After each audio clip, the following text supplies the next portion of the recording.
नमस्कार दोस्तों, जैसे कि हम पढ़ रहे थे क्लास 10th के चैप्टर फर्स्ट साइंस में। ठीक है दोस्तों, इससे बड़ा इंटरेस्टिंग सब्जेक्ट है यार। इसको एक लोड लेके मत पढ़ा करो, आराम से पढ़ा करो, बिल्कुल लोनली आराम से।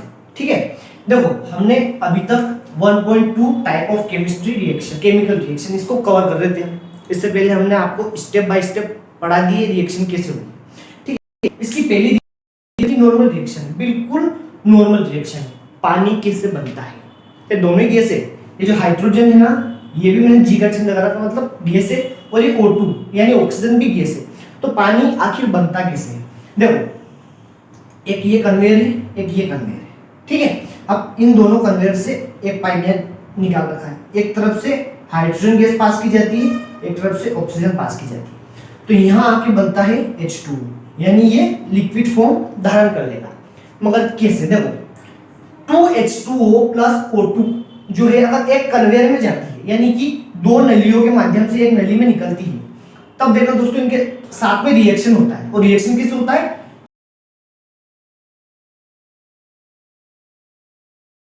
यानी कि अब मैं इसको H4 कह सकते हो, लेकिन इसको लिखने में 2H2 आएगा। इस 2 का हमसे N2 होगा। केमिस्ट्री आसान है, समझो इसको।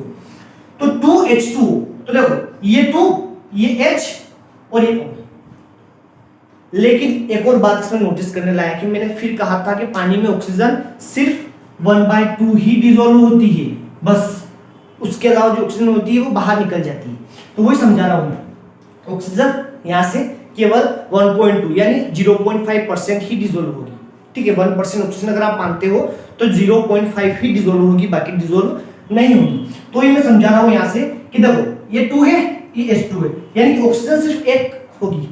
ये जो ऑक्सीजन है 2 है ना, तो ये केवल यहाँ 2 है, यहाँ एक O बाहर निकल जाएगी। कहाँ जाएगी? बाहर निकल जाएगी। तो मैं वही समझा रहा हूँ आपको कि 2H2 यानी 2H2 तो ऐसा कैसे है, लेकिन इसमें हाफ ऑक्सीजन डिसॉल्व हुई, इसलिए H2 बन गया पानी। अब कोई बोलेगा पानी को तोड़ो, तो पानी को कैसे तोड़ोगे? पानी को तोड़ोगे कैसे? अब कोई बोलेगा कि H2O को अगर आप तोड़ते हो तो आपको 2H2 अलग मिल जाएगा प्लस O2 अलग मिल जाएगा। पानी ऐसे टूटता है। ठीक है, आया समझ में? ठीक है, देखो दोस्तों अगला चलते हैं अपन। अगली इक्वेशन हमें दे रखी है CH4 plus O2O2, CH4 plus 2O2। इसको बर्न करते हैं नेचर में, नेचर यानी खुली हवा में इसको हम जलाएंगे। ठीक है, चलो जलाते हैं।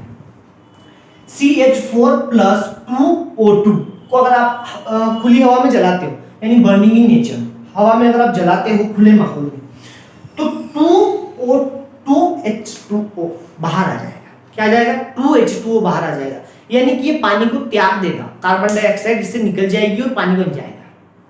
ठीक है, अब आप सोच रहे हो पानी ऐसे बनता है, पानी के तरीके और भी है बनने के।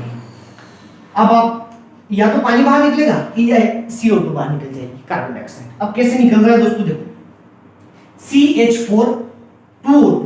अब मैं लिख सकता हूं 2H लिख सकता हूं ना, 2H2 लिख सकता हूं ना, कंफर्म है? देखो 2H2 मैंने इसको लिख दिया। अब अपने पास यहाँ क्या बचा? C बचा और O2 बचा। अब देखना CO2 तो कार्बन डाइऑक्साइड हमने यहाँ से बाहर निकाल दिया। अब अपने पास क्या बचा है? H4O2 बचा है। ठीक है, H4, और देखो O2 तो कौन ले गया? ये ले गया। अब मैंने फिर बोला था कि हाफ ऑक्सीजन पानी में डिसॉल्व होगी, आप उसको रोक नहीं सकते, तो वो का वही होगा यहाँ पर। देखो मैंने क्या कहा, H4 को 2H2 लिख सकते हैं ना, तो ये मैंने 2H2 इसको यहाँ पर लिख दिया। अब अपने पास एक ऑक्सीजन है, ये बाहर आ गया, वाटर बाहर आ गया। सिंपल करो, देखो कार्बन डाइऑक्साइड बाहर निकल गई और हमें H2O मिल गया, यानी पानी मिल गया, 2H2O मिल चुका है। ठीक है, बड़ा आसान है, इसको है ना एक नॉर्मल ढंग से पढ़ो। अब आपके सामने एक ऐसी इक्वेशन लाके अगर परीक्षा में दे देता है कि CH4 प्लस 2O2 का रिएक्शन करेंगे तो हमें क्या क्या प्राप्त होगा, तो आप क्या बताएंगे? एक तो हमें कार्बन डाइऑक्साइड प्राप्त हो जाएगी और दूसरा प्राप्त हो जाएगा हमें पानी, 2H2। ठीक है, सिंपल कॉन्सेप्ट है और आसान शब्दों में बता रहा हूं। ठीक है, अब है फूड प्रोसेस।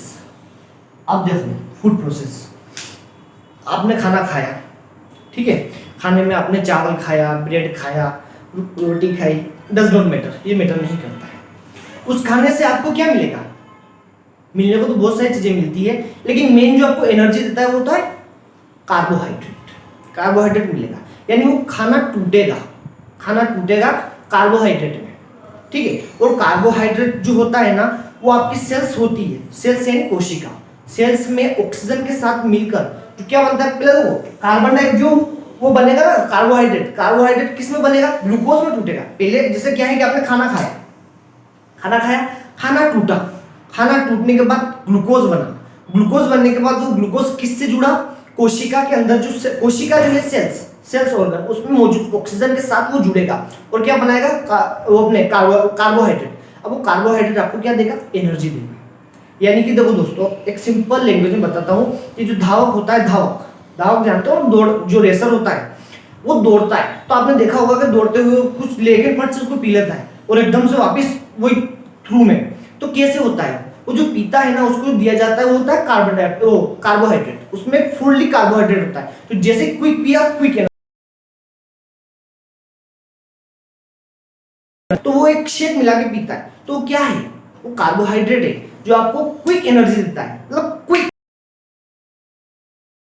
इस तरह से काम करता है कार्बोहाइड्रेट। तो वही बता रहा हूं मैं कि जो ग्लूकोज का फॉर्मूला है वो है C6H12O6 प्लस 6O2। अगर इसको 6O2 के साथ अगर आप रिएक्ट करवाते हो तो हमें क्या मिलता है, देखो 6CO2 प्लस 2H2, फिर यहां से पानी बाहर निकल गया, प्लस एनर्जी, क्या बोल रहा था मैं, एनर्जी कैसे मिलती है, ग्लूकोज से वो कार्बोहाइड्रेट में बदलता है, इस वजह से हमको एनर्जी मिलती है। तो वही बता रहा हूं मैं आपको, एनर्जी बाहर जाएगी, ठीक है। अब आपको नहीं समझ में आ रहा होगा, इसको बनाना सीखो, 6CO2, ठीक है। तो ये क्या बनेगा, 6C6O है, अब O 2 है तो 6 दूनी 12। अब देखो 12 अपने पास O नहीं है, लेकिन ये किसका बनेगा, ये इसका, यानी कि 6O2 अब ये बाहर ले लो, यानी कि जो 6O2 है ना इसको बाहर ले लो, या प्लस लगा के 6O2 को आपने बाहर ले लिया। अब इससे अपना कोई नाता रिश्ता नहीं है। देखो अब देखो सुनना, 6H2 मैंने क्या कहा, अपने ने 6O2 मतलब इसका फाल्ट हमने निपटा लिया। अब अपने पास 6H2O बचा है, तो क्या करेंगे हम, 6 दूनी 12, यानी हमें H12 भी मिल गया, उसके बाद में 6 का गुणा इसमें भी होगा, तो O6 हमें मिला हमारा रिएक्शन। देखो मतलब कि ये सिद्ध है कि अगर आप इसको वापस से अगर इसको आप जोड़ना चाहते हो तो हमारा ग्लूकोज मिल जाएगा, ठीक है। क्या किया मैंने, नहीं समझ में आया, एक बार और देखो, हमने इसको C6H12O6 प्लस 6O2 जो हमें दे रखा है, इसका रिएक्शन करवाया हमने 6O2 के साथ में, तो जो मिला हमें 6CO2 plus 6H2O plus energy, carbohydrate energy मिलेगी, ठीक है। अब दोस्तों देखो, अब हमें जो बाहर निकालना है वो देखो, हमें क्या बाहर निकालना है, हमारा 6O2 बाहर निकालना है। तो देखो ये CO2 दे रखा है ना, CO2 6, तो देखो इस C को भी यहां से हटाया, अब हमें जो मिला ये 6O2 मिल गया ना, ये देखो 6O2, ये हमारा 6O2 है जो हमें यहां मिला। अब देखो अब हमारे पास में C बचा है और C की पावर 6 भी बचा है, तो क्या करेंगे, 6 को नीचे लेके आ जाएंगे। स्वाभाविक बात है, मतलब यहाँ कुछ नहीं है, मतलब एक तो है, गुणा करो तो C6 आ गया, आया। उसके बाद में हमारे पास 6H2O भी है, तो देखना 6H2O है तो 6 का गुणा 2 में करो, 6 दूनी 12, यानी 6 दूनी 12, तो ये 6 दूनी 12 यानी हाइड्रोजन 12 आ चुका है। इसको हाइड्रोजन मत समझना, बता रहा हूं कहने के लिए, ठीक है। अब हमारे पास O है तो O की पावर कुछ नहीं है, तो 1 तो है ताकत, अब उसमें 6 का गुणा होगा तो O6, ये O6 भी हमें मिल गया। मतलब ये डिफाइंड है कि जो रिएक्शन आपने करी है वो सही है। ये चेक करने का तरीका बता रहा हूं, जो आप जैसे किसी भी चीज को तोड़ते हो ना, तो उसको आप जब बनाओगे तो जिस चीज को तोड़ा है वो वापस अगर आपको मिल जाती है, दैट्स इट, वो सही है, गलत बिल्कुल नहीं है। तो इस तरह से सीखो इस चीज को, ठीक है। आगे बढ़ते हैं नेक्स्ट इक्वेशन की तरफ। देखो दोस्तों, अब हमें जो इक्वेशन दे रखी है उस इक्वेशन को देखना। ये देखो इक्वेशन है 2FeSO4, जो हमें स्टार्टिंग में एक इक्वेशन मिली थी उसकी बात कर रहा हूं मैं, ठीक है। अब इसको बोलते क्या है पहले तो देखो, फेरस सल्फेट बोलते हैं इसको, जो हमें मिला था ना फेरस सल्फेट। अब आप इसको अगर हीट देते हो, यानी फेरस ऑक्साइड, अगर फेरस सल्फेट को अगर आप बाउल में रख के नीचे से अगर हीट देते हो तो हमें क्या मिलता है, वो देखो Fe2O3 plus SO2 plus SO3, ये है ना समझ, ये है। देखो दोस्तों, Fe2 है। अब ये 2 नीचे उतरेगा, Fe2 हुआ। SO4 जो है ना, ये सल्फर डाइऑक्साइड है। ये 4 है इसलिए इसको मत देखना, मैं बता रहा हूं आपको। SO मतलब कि सल्फर का फॉर्मूला है SO। तो देखो दोस्तों, अब देखना यहां पर कि O3 कैसे मिला हमें, कि हमें हमारा पुरानी इक्वेशन चाहिए ना। हमने जो यहां पर फेरस सल्फेट जो हमें यहां दिया हुआ है उसको हम तोड़ेंगे, यानी हमें क्या चाहिए, फेरस ऑक्साइड चाहिए। यानी फेरस ऑक्साइड का फॉर्मूला हर कोई जानता है कि क्या होता है, Fe2O3 होता है। तो देखो दोस्तों, Fe2O3 हमने अगर यहां से निकाला, उसके बाद में यहां पे क्या बचा, सल्फर निकलेगा। फिर बोल रहा हूं, सल्फर यहां से निकलेगा तो O3 यहां से निकल गया, यानी हमारे पास कितना O है, 7 नहीं 8 है। ये 2 यहां पर है, मतलब SO8 है। लेकिन हमने यहां से 3 निकाल लिया, हमारे पास 5 बचा है, O5 बचा है ना। मैथ से भी देखो, आप अगर मैथ से पढ़ना चाहते हो तो मैथ से भी पढ़ाते हैं यहाँ पर, ठीक है। तो मैथ से सीखो, क्या बताया जा रहा है यहाँ पर कि 8 हमारे पास ऑक्सीजन है और कितना गया, 3 लिया हमने, 5 बचा है ना, बचा है। अब देखो SO2 और SO3 कितना हो गया, SO5 हो गया। मतलब क्या, सल्फर डाइऑक्साइड भी मिल गया और सल्फर ट्राइऑक्साइड भी मिल गया। यानी हमें क्या मिला, फेरस ऑक्साइड यहां से हमें मिल चुका है। सिंपल है यार, आसान है बिल्कुल, एकदम बच्चों का खेल है, ठीक है। अब अगला देखो, CaCO3 लाइम है ना, वही बता रहा है।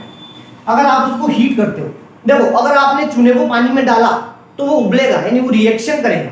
लेकिन अगर आप किसी बर्तन में रख के नीचे से हीट करते हो तो उससे कार्बन डाइऑक्साइड होती है ना, वो निकल जाएगी, CO2 उससे आउट हो जाएगा। तो हमारे पास क्या बच जाएगा, बुझा चूना, ठीक है, यानी क्विक लाइम जिसको बुझा चूना बोलते हैं। अब कैसे होगा वो देखो, बुझे चूने का फॉर्मूला होता है CaO और जो लाइमस्टोन होता है चूना पत्थर, उसका फॉर्मूला होता है CaCO3। ये CaCO3 उसका फॉर्मूला है। लेकिन अगर हमें यहां से क्या करना है, कार्बन डाइऑक्साइड जो है उसको हटाना है, तो आप उसको हीट में दहन करो, यानी जलाओ। तो क्या होगा, CO2 यहां से क्विक बाहर हो गई। कैसे हो गई, ये CO2 बाहर हो गया, तो हमारे पास क्या बचा, CaO। अरे यार CO2, यानी हमारे पास क्या बचा, एक C बच गया, A बच गया और एक O बच गया, यानी CaO बच गया और CO2 बाहर हो गया। दोस्तों एक और बात बताता हूं मैं, वाटर का सबसे बेस्ट फिल्टर होता है चूना। अगर किसी भी चीज को अगर आप छानते हो, अगर आप चूने में छानते हो ना, तो उसमें एक बैक्टीरिया भी नहीं होगा। तो आज की क्लास यहीं समाप्त होती है। मैं मिलूंगा आपसे अगली वीडियो में। अगर अच्छा लगा हो तो लाइक शेयर सब्सक्राइब जरूर करना। जय हिंद जय भारत।